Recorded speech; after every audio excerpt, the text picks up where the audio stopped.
وبارك على عبده ورسوله نبينا محمد وعلى آله وصحبه أجمعين وسلم تسليما كثيرا أما بعد۔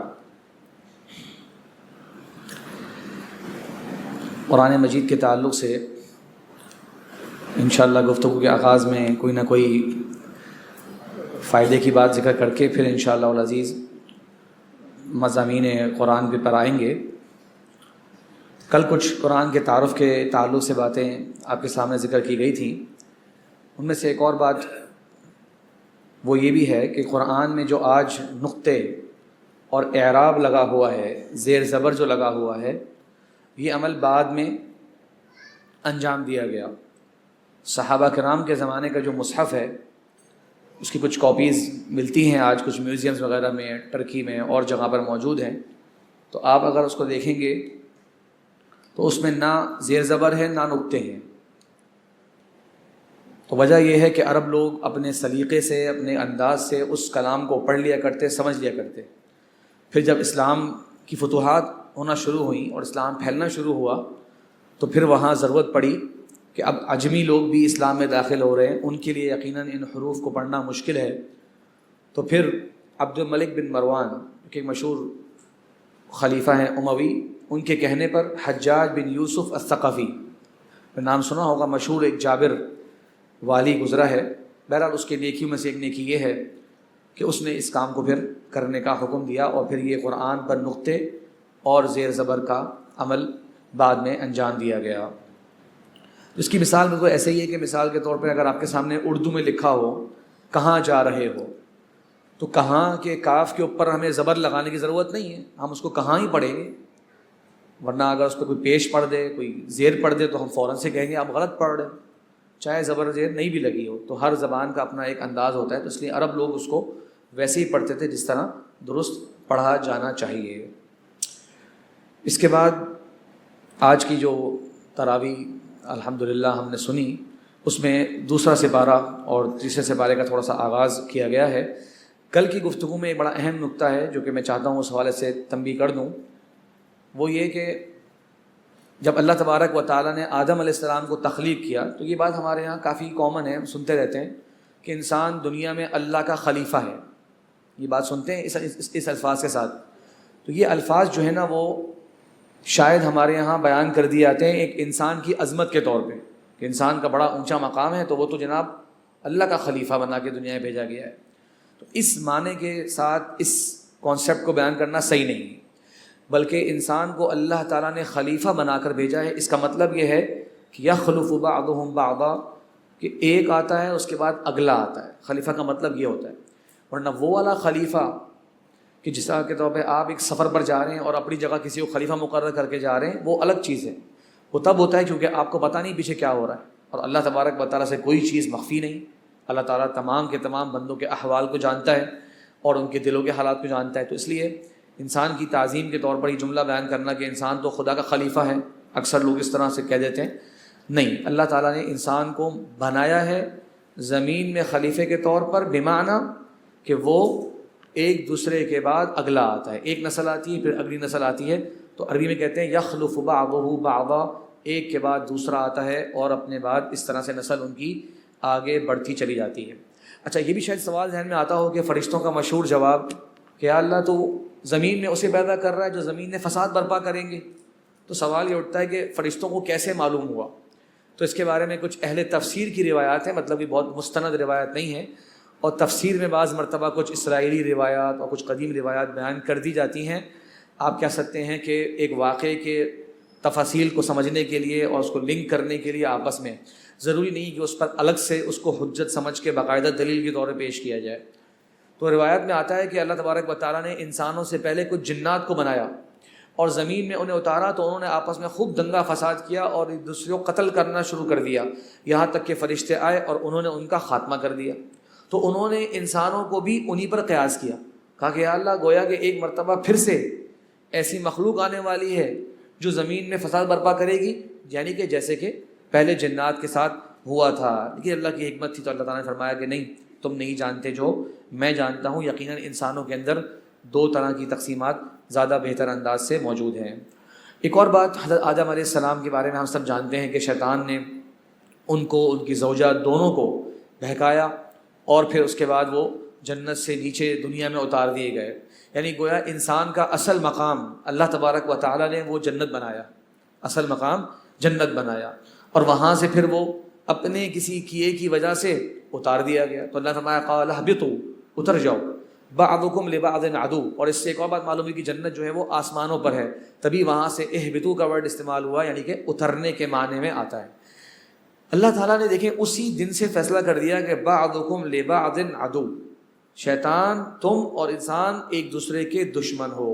اور یہ مضمون قرآن میں اللہ نے بار بار بیان کیا کہ شیطان تمہارا دشمن ہے، اس سے دشمنی رکھو. تو یہ ایک مسلمان کو جاننا چاہیے کہ جب وہ کوئی اللہ کی نافرمانی کے کام کر رہا ہے اور شیطان کو خوش کرنے والے کام کر رہا ہے کہ وہ اپنے دنیا میں آنے کے مقصد کے خلاف چل رہا ہے. اللہ تعالیٰ نے دشمنی کے ساتھ اس کو اتارا تھا، اور جب وہ اس کے ساتھ تعلق بنا رہا ہے، اس کی خوشی کے کام کر رہا ہے، تو یقیناً یہ اس کے پیدا ہونے کے مقصد کے برخلاف ہے. اچھا، اب جب اللہ نے زمین میں اتار دیا، پھر اب حل کیا ہے، کس طرح سے اس شیطان کی چالوں سے بچیں گے؟ تو دیکھیں قرآن میں آیت ہے فمن تبع ہدایا، پس جو میری ہدایت کی پیروی کرے گا ان پر نہ کوئی خوف ہے نہ کوئی غم ہے. اور ایک اور مقام فرمایا فمن اتبع ہدایا، اور جو میری ہدایت کی پیروی کرے گا فلا یضل ولا یشقی، نہ ہی گمراہ ہوگا نہ ہی تنگ دل ہوگا. غور کیجئے، زندگی میری اور آپ کی جو خواہشات ہیں نا، اگر سنجیدگی سے دیکھا جائے تو وہ دو طرح کی ہوتی ہیں.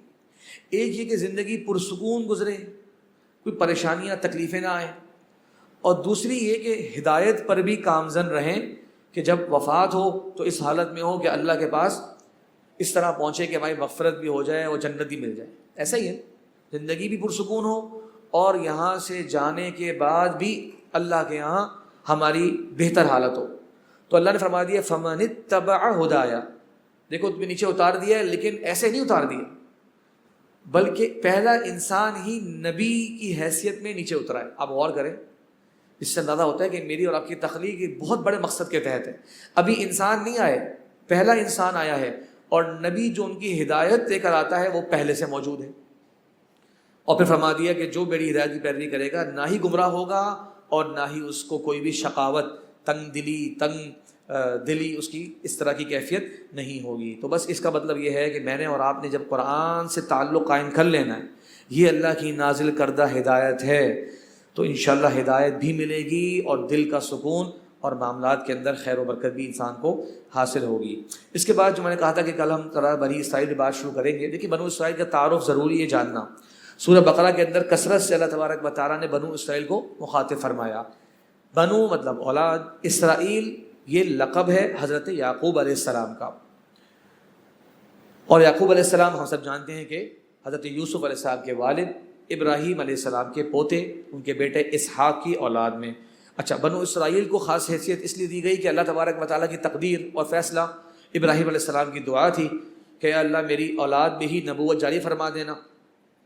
تو اللہ تبارک و تعالیٰ نے وہ دعا قبول فرمائی. اور آپ جانتے ہیں کہ تمام کے تمام انبیاء کرام حضرت ابراہیم کے بعد جو آئے ہیں وہ ان کے بیٹے اسحاق علیہ السلام کی نسل سے ہیں، سوائے آخر الانبیاء و امام المرسلین محمد الرسول اللہ صلی اللہ علیہ وسلم، جو کہ ان کے بیٹے اسماعیل کی نسل سے ہیں. تو یہ بنو اسرائیل جو ہے ان کا ذکر بار بار اللہ تبارک و تعالیٰ نے قرآن میں کیا. اور آج جو آپ لوگوں نے تراویح کا آغاز کیا اس کے اندر تو اللہ تبارک و تعالیٰ نے جیسے کہتے ہیں نا ایک منصب تبدیل ہو رہا ہے. اب وہ جو ہدایت اور جو خیر اور بھلائیاں ان کو دی گئی تھی اب وہ ساری شفٹ ہو رہی ہیں اور یہ سب امت مسلمہ، امت محمدیہ کو دی جا رہی ہیں. سارا بات وہیں سے اس کا آغاز ہو رہا ہے. تو نوٹ کیجئے، سب سے پہلے آغاز ہو رہا ہے قبلے سے. قبلہ کیا ہے؟ ڈائریکشن. لیکن اگر آپ ان آیات کا کانٹیکسٹ پڑھیں تو حیرانی ہوگی کہ کیسے اللہ تبارک و تعالیٰ نے اس کو ایک کرائٹیریا کے طور پر بیان کیا کہ اب اپنا رخ اس طرف کر لو. اب رخ اس طرف کر لیں، بظاہر آپ بولیں گے بھائی ادھر بھی اللہ ہی کی عبادت ہو رہی تھی، ادھر بھی اللہ کی عبادت ہو رہی تھی. لیکن یہاں پر کیا حکمت ہے؟ یہاں پر حکمت یہ ہے کہ جیسے اللہ تبارک و تعالیٰ کا جس وقت جو حکم آ جائے، بندہ مومن کا پہلا کردار یہ ہونا چاہیے سمعنا و اطعنا، ہم نے سنا اور ہم نے اطاعت کی. یہ یہاں پر سمجھایا جا رہا ہے.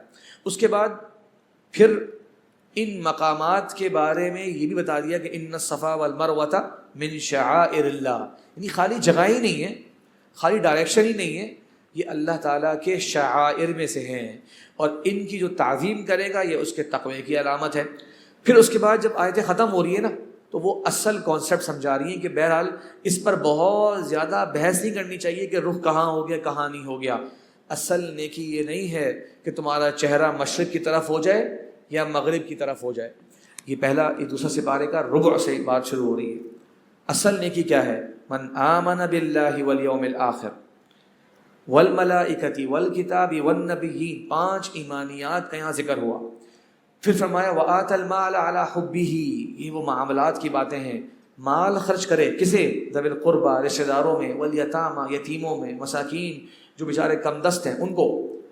اس کے بعد فرمایا واقام الصلاۃ وآت الزکاۃ، نماز بھی قائم کرے زکوٰۃ بھی دے۔ اب نوٹ کیجئے نیکی کی باتیں ہو رہی ہیں۔ والموفون بعہدہم اذا عاہدوا، اپنے وعدوں کی پاسداری کرتے ہیں جب وہ کوئی وعدہ کر لیں۔ والصابرین فی البأساء، اور تکلیفیں بھی آئیں گی، پریشانیاں بھی آئیں گی، یہ زندگی کا اللہ تعالیٰ نے نظام ہی ایسا بنایا ہے، تو کیا کرنا ہے؟ صبر کرنا ہے۔ والضراء، بڑی سخت سخت تکلیفیں آئیں گی۔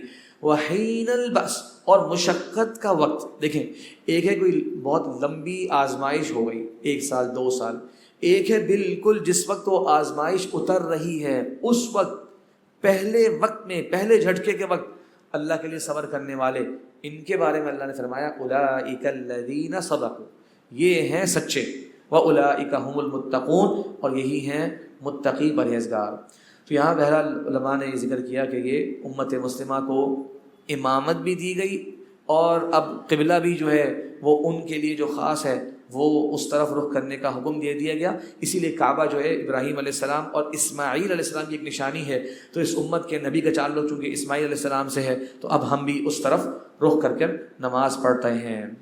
اس کے بعد ایک آیت جو بڑی اہم ہے سمجھنا، وہ آدھے پارے سے پہلے آج آپ نے پڑھی، وَمِنَ النَّاسِ مَن يَشْرِي نَفْسَهُ ابْتِغَاءَ مَرْضَاتِ اللَّهِ، بڑی عظیم آیت ہے۔ مفسرین لکھتے ہیں کہ صہیب بن سنان الرومی رضی اللہ عنہ، جب انہوں نے ہجرت کرنا چاہی نا مکہ سے، تو مکہ کے لوگوں نے آ کے ان کو پکڑ لیا، بہت پیسے والے تھے، کہا کہ بھئی تمہارا سارا کاروبار، سب مال مکہ میں رہ کے تم نے بنایا ہے، اب تمہیں ہم جانے نہیں دیں گے کہ سب مال لے کے تم مدینے چلے جاؤ۔ انہوں نے کہا تو تم کیا چاہتے ہو؟ کہا یہ سارا کا سارا مال جو ہے نا ہمارے حوالے کرو۔ کہا تو اگر میں تمہارے حوالے کر دوں تو مجھے پرامن طریقے جانے دو گے؟ کہنے لگے بالکل جانے دیں گے۔ تو انہوں نے کہا یہ سارا کمایا ہوا میرا مکہ کا سب ساز و سامان یہ تمہارا ہے، میں اللہ کے نبی صلی اللہ علیہ وسلم کا ساتھ دینے، ان کے ساتھ وقت گزارنے، زندگی گزارنے کے لیے مدینہ منورہ جا رہا ہوں۔ تو جب وہاں پہنچے تو یہ آیات وہاں پر نازل ہو چکی تھی۔ ابوبکر عمر رضی اللہ عنہما وہ صہیب الرومی رضی اللہ عنہ سے ملتے ہیں اور کہتے ہیں ربح البیع یا ابا یحییٰ، کیا کمال کا سودا کر کر آ گئے ابو یحییٰ۔ انہیں معلوم نہیں تھی یہ بات، تو اللہ فرما رہے ہیں لوگوں میں سے کچھ ایسے ہیں جو اپنے نفس کو بیچ چکے ہیں اللہ کی رضا کے لیے، اپنے آپ کو بیچ چکے ہیں۔ اچھا آپ سوچئے بیچ چکے، خریدنے والا کون ہے؟ خریدنے والا اللہ تبارک و تعالی ہے جو ان کے نفسوں کا مالک ہے۔ اور یہ قرآن کے اندر سورہ توبہ میں آتا ہے ان اللہ اشترى، سورہ انفال کے آخر میں ان اللہ اشترى من المؤمنین انفسهم واموالهم بان لهم الجنہ۔ دیکھیں سبحان اللہ، اللہ تعالیٰ ان بندوں کے بارے میں بتا رہے ہیں، کچھ بندے ایسے ہوتے ہیں جو اپنے آپ کو بیچ دیتے ہیں صرف اور صرف اللہ تبارک و تعالیٰ کی رضا کے لیے۔ تو یہ ان میں سے صہیب الرومی رضی اللہ عنہ جیسے عظیم صحابی ہیں۔ اس کے بعد آپ جانتے ہیں کہ اس صورت کے اندر احکام و مسائل کا ایک تذکرہ شروع ہوتا ہے۔ وصیت کے احکام ہیں، اور قصاص کے احکام ہیں، اور روزے کے احکام ہیں، اور جہاد کی آپ نے کچھ آیات سنی آج، پھر حج کی، مکہ مدینہ کی آیات سنی۔ اچھا حج کی آیات کے اندر آپ نے آیت سنی ہوگی بار بار، فلا جناح علیہ ان یطوف بہما۔ دیکھیے قرآن کا انداز، فرمایا یہ صفا مروہ اللہ کے شعائر میں سے ہیں، تو جو حج کرے اور عمرہ کرے اس پر کوئی ملامت نہیں کہ وہ ان دونوں کے درمیان میں طواف کرے۔ اب آپ لوگ سوچیں، ہم اور آپ جانتے ہیں کہ جناب حج کا عمرے کا لازمی رکن ہے سعی کرنا، ایسا ہی ہے نا؟ لازمی ہے یا آپشنل ہے؟ لازمی ہے۔ قرآن کہہ رہا ہے کوئی حرج کی بات نہیں کہ اس صفا مروہ کے درمیان میں آپ صحیح کر لو۔ یہ کیا انداز ہے؟ یہ اصل میں اس وقت کے ایک غلط کانسیپٹ کا ازالہ ہے، اور یہاں سے معلوم ہوتا ہے جب تک قرآن مجید کو اور آیات کے شان نزول کو نہ سمجھا جائے، یعنی قرآن مجید کو احادیث کی روشنی میں نہ سمجھا جائے، اس کی عظمت انسان پر واضح نہیں ہو پاتی۔ یہاں پر اشارہ ہے کہ جاہلیت کے وقت میں وہاں پر 2 بت ہوا کرتے تھے، ایک صفا پہ اس کا نام تھا اساف اور ایک مروہ پہ اس کا نام تھا نائلہ۔ تو جب مسلمان وہاں پر گئے فتح مکہ کے موقع پر تو ان کے دل میں کیا آیا کہ بھئی یہ تو 2 جگہیں اب یہاں پر بتوں کی تعظیم ہونا شروع ہو گئی ہے، کیا اب ہم یہاں پر صحیح کریں یا نہ کریں؟ تو اللہ تعالیٰ نے فرما دیا کہ تمہارے دل میں جو کھٹکن پیدا ہو رہی ہے اس میں کوئی ملامت نہیں ہے تمہارے اوپر کہ تم اس جگہ پر صحیح کرو، ٹھیک ہے۔ اسی طریقے سے قرآن کے اندر یہ بھی آیت ہے کہ نیکی یہ نہیں ہے کہ تم گھروں کے اندر پیچھے سے آؤ، بلکہ اپنے گھروں کے اندر نیکی کیا ہے؟ وَلَٰكِنَّ الْبِرَّ مَنِ اتَّقَىٰ، نیکی تو یہ ہے کہ متقی بن جاؤ اور گھروں کے اندر ان کے دروازوں سے آیا کرو۔ اب آپ مجھے بتائیے اس آیت کو اگر ہم اور آپ خالی ٹرانسلیشن پڑھ دیں اس کی، بھائی نیکی یہ نہیں ہے کہ گھروں کے اندر پیچھے سے داخل ہوا کرو، بلکہ نیکی تو تقویٰ ہے اور گھروں میں دروازے سے ہی داخل ہوا کرو، کیا سمجھ میں آ رہا ہے؟ یعنی دنیا کا ہر انسان بولے گا بھائی گھر میں تو داخل دروازے سے ہی ہوتے ہیں، اس کے اندر یہ قرآن ہمیں کیوں بتا رہا ہے کہ دروازے سے گھر میں داخل ہوا کرو؟ تو یہ میں نے کہا کہ جیسے قرآن خود ہمیں بار بار پلٹا رہا ہے عرب کے حالات اور زمانے کی طرف، اور وہ ہمیں کہاں سے ملیں گے؟ وہ آپ صلی اللہ علیہ وسلم کی اوتھینٹک احادیث سے ملیں گے۔ تو ہوتا یہ تھا کہ انصار کے لوگوں کی عادت تھی جب حج سے واپس آتے نا، تو چونکہ نیک سفر سے واپس آ رہے ہیں تو گھر کے مین انٹرنس سے داخل نہیں ہوتے، گھر کے اوپر پھلانگ کے یا پیچھے سے نہیں داخل ہوتے، سمجھتے کہ اس طرح سے گویا ہم اپنے سفر کو ایک بابرکت سفر بنا رہے ہیں، کہ ہم جناب گھر میں خوشی خوشی داخل نہیں ہو رہے بلکہ ایک غیر معروف راستے سے داخل ہو رہے ہیں۔ تو اللہ تعالیٰ نے اس کی نفی کر دی، کہا یہ نیکی نہیں ہے کہ تم لوگ جو ہے وہ گھر سے کسی اور طرف سے داخل ہو رہے ہو، نیکی یہ ہے کہ اللہ کا تقویٰ حاصل کر لو ان عبادات کے ذریعے۔ اصل مطلب یہ ہے، اور یہ میں نے اور آپ نے بھی سوچنا ہے، رمضان کے بارے میں بار بار یہ بات ہوتی ہے، لیکن ایک چیز آپ کہہ لیں کہ بطور الارم نا اپنے ساتھ رکھ لیجیے گا، ایک الارمنگ میسج ہے۔ وہ کیا فرمایا اللہ کے نبی صلی اللہ علیہ وسلم نے؟ بہت سے روزے دار ایسے ہوتے ہیں جن کو روزے میں سوائے بھوکے اور پیاسے رہنے کے کچھ نہیں ملتا۔ یہ سوچیں، خطرناک بات ہے۔ یعنی بہت سے لوگوں سے اگر ہم چلتے پھرتے پوچھیں ہاں بھائی روزے میں کیا ہوتا ہے، بس نہ کچھ کھاؤ نہ کچھ پیو۔ آپ صلی اللہ علیہ وسلم تو بطور سزا یہ بیان کر رہے ہیں کہ بہت سے صائم ایسے ہوں گے جنہیں اپنے روزے میں سوائے بھوکے اور پیاسے رہنے کے اور کچھ نہیں ملے گا۔ اس کا مطلب یہ تو جناب صرف اور صرف منیمم کرائٹیریا ہے، یہ تو وہ ہے کہ گناہ سے بچ گئے، کچھ نہ کھا کے کچھ نہ پی کے۔ حاصل جو ہونا ہے، جس کے لیے یہ مہینہ آیا ہے، وہ اس سے اگلا سٹیپ ہے، وہ نیکی میں آگے بڑھنا ہے، وہ قرآن سے تعلق کو دوبارہ سے جوڑنا ہے، وہ اللہ تعالیٰ کو اپنے اندر کچھ خیر دکھانی ہے۔ تو بہرحال یہ انسان جو ہے وہ ذہن میں رکھے کہ یہ عبادات کے مقاصد ہمیشہ اس کے سامنے رہیں۔ خیر جیسے کہ ہم نے قدر ٹائم کی پابندی کرتے ہیں، تو آخری واقعہ جو اس کے اندر ذکر ہوا، آخری واقعے سے پہلے طلاق کے احکام مسائل آپ جانتے ہیں تفصیل سے ذکر ہوئے ہیں اس صورت میں۔ وہاں پر ایک عجیب بات نوٹ کیجئے، اللہ تعالیٰ نے جب طلاق کے مسائل بتائے نا تو فرمایا تلک حدود اللہ، یہ اللہ کی باؤنڈریز ہیں، فلا تعتدوها، انہیں پھلاننے کی کوشش نہ کرنا۔ لیکن طلاق ہمارے یہاں پاکستان کے اندر نا یہ ایک معاشرتی معاملہ بنا دیا ہے نا، مطلب میری مرضی، طلاق جس طرح دوں، اگلے کو جس طرح سے میں اس پہ ظلم زیادتی کر لوں، اچھا طلاق دیتے ہی وہ اپنے گھر نکل جائے، میں اپنے گھر نکل جاؤں۔ سورہ طلاق کے اندر اللہ تعالیٰ نے فرمایا لا تخرجوهن من بیوتہن، طلاق دینے کے بعد ان کو ان کے گھروں سے نہ نکالو۔ آپ بولیں گے میرا گھر ہے، اللہ فرما رہے ہیں یہ ان کا گھر ہے، بیوتہن، خواتین کی طرف نسبت کی ہے اس گھر کی، جو اس کے شوہر کا گھر آپ قرار دے رہے ہیں میرا گھر ہے نکل جاؤ میرے گھر سے، نہیں، ان کے گھر سے ان کو نہ نکالو، اور انہیں بھی کہا گیا تم بھی نہ نکلو کیونکہ دوبارہ سے جڑنے کا موقع ہے۔ تو طلاق کے احکام مسائل جاننے چاہیے، یہ کہ غصہ نکال دینے کا اور اس کے بعد جناب میری مرضی، ہماری چوائس تھی، زندگی ہم اپنے حساب سے گزارنا چاہتے، نہیں، یہ اللہ کی حدود ہیں، اور جو ان کو پھیلانگے گا اللہ نے فرمایا یہی لوگ ظالم ہیں۔ تو قرآن میں طلاق کی آیات کے اینڈ میں اللہ تعالیٰ نے ان معاملات کو اپنی حدود قرار دیا۔ اچھا واقعات کا اینڈ جو میں نے کہا دوسرے پارے کا آج ہوا، وہ فلما فصل طالوت بالجنود، بنو اسرائیل کا حال ہے۔ اور بنو اسرائیل کے بارے میں یہ بات ذہن میں رکھ لیجئے اچھی طریقے سے، اللہ تعالیٰ نے بے شمار نعمتوں کا ذکر کیا جو اللہ نے ان کو دی، پھر ان کی نافرمانیوں کا ذکر کیا، اور پھر ناشکری اور نافرمانی، اور پھر جو اللہ کی طرف سے سزا اور پکڑ آئی۔ اب ایک پریشان کن بات سنیے، اہل علم کہتے ہیں کہ اللہ تعالیٰ نے بنو اسرائیل کی مثال اس لیے دی کہ پچھلی امتوں کے اندر لاڈلی قوم وہ تھی جن پر اللہ تعالیٰ نے خاص انعام فرمایا، اور تمہیں اس لیے بتایا جا رہا ہے کہ تم بھی افضل الامم ہو، افضل ترین نبی کی امتی ہو۔ تو دیکھو انہیں بھی جب اللہ نے بہت ساری خصوصیات دی، اس کے نتیجے میں انہوں نے ناشکری کری اور اللہ کی پکڑ اور عذاب آئی۔ تو اگر تم بھی بہترین امت بن کر ناشکری کرو گے، بدعمالیاں کرو گے، تو تمہارے لیے بھی نیکیاں اور آسانیاں اور آسائشیں نہیں، تم بھی اسی قسم کی پکڑ میں آؤ گے۔ اللہ تعالیٰ کے ساتھ کسی کا کوئی نسب نہیں ہے، اللہ تعالیٰ کے ساتھ ہمارا عمل کا معاملہ ہے، جیسے اعمال انسان کے اسی طرح کی جزا اس کو حاصل ہوتی ہے۔ واقعہ تو جس طرح ہے مختصر بیان کر دیتا ہوں میں 2 منٹ میں۔ وہ یہ ہے کہ ایک قوم گزری بنو اسرائیل کی، موسیٰ اور ہارون علیہ السلام کے بعد انہیں بڑا افسوس ہوا کہ جناب ہر بادشاہ آتا ہے وہ ان کو دباتا ہے، ان پہ پریشر ڈالتا ہے وغیرہ وغیرہ۔ تو انہوں نے ایک زمانے میں فیصلہ کیا کہ اب ہمیں کچھ کرنا پڑے گا۔ تو اس وقت کا جو نبی تھا انہوں نے کہا کہ کیا کرنا ہے؟ تو کہا کہ ایسا کریں، ہمیں کوئی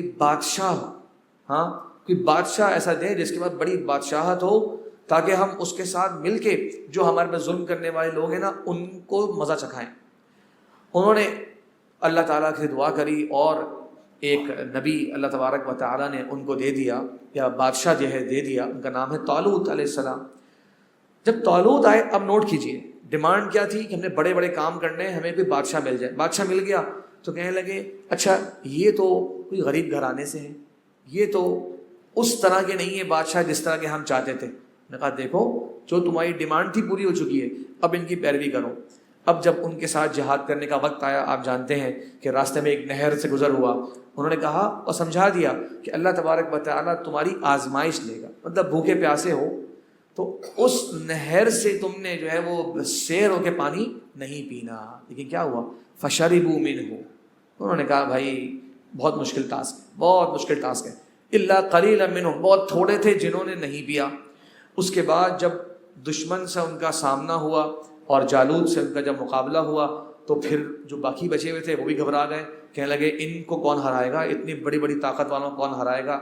وقت کے نبی انہیں کہہ رہے ہیں کم من فئۃ قلیلۃ غلبت فئۃ کثیرۃ باذن اللہ، کتنے ہی تھوڑا گروہ غالب آ جاتا ہے بڑے بڑے گروہوں پر اللہ کی حکم سے، اللہ کی مدد سے، اور اللہ تبارک و تعالیٰ صبر کرنے والوں کے ساتھ ہے۔ یہ بہرحال واقعہ طویل ہے، خلاصہ اس کا یہ ہوا کہ طالوت علیہ السلام کی فوج میں ایک نوجوان تھا جس نے ایک بہترین تدبیر کے ساتھ قتال کیا اور جالوت کو انہوں نے قتل کر دیا، اور اللہ تبارک و تعالیٰ نے اس کے ذریعے ان کو ایک بڑی آزمائش سے بچایا۔ اور وہ نوجوان کون تھے؟ داؤد علیہ السلام، جو ان کی لشکر کے حصہ تھے، نوجوان تھے، نبوت ان کو بعد میں دی گئی۔ تو یہاں مطلب بتایا گیا کہ صرف اور صرف امیدیں لگا لینا اور اچھی نیت کر لینا کافی نہیں ہے، بلکہ عمل صحیح ہونا چاہیے، اور اس کے بعد جو کیا نام ہے کردار درست ہونا چاہیے، اور اللہ تعالیٰ کی جو فرما برداری ہے اس کا درست انداز سے جذبہ انسان میں ہونا چاہیے۔ یہاں پر انشاءاللہ اکتفا کرتے ہیں، واللہ تعالیٰ اعلم، وصلی اللہ علی نبینا محمد وعلی آلہ وصحبہ اجمعین، والحمد للہ۔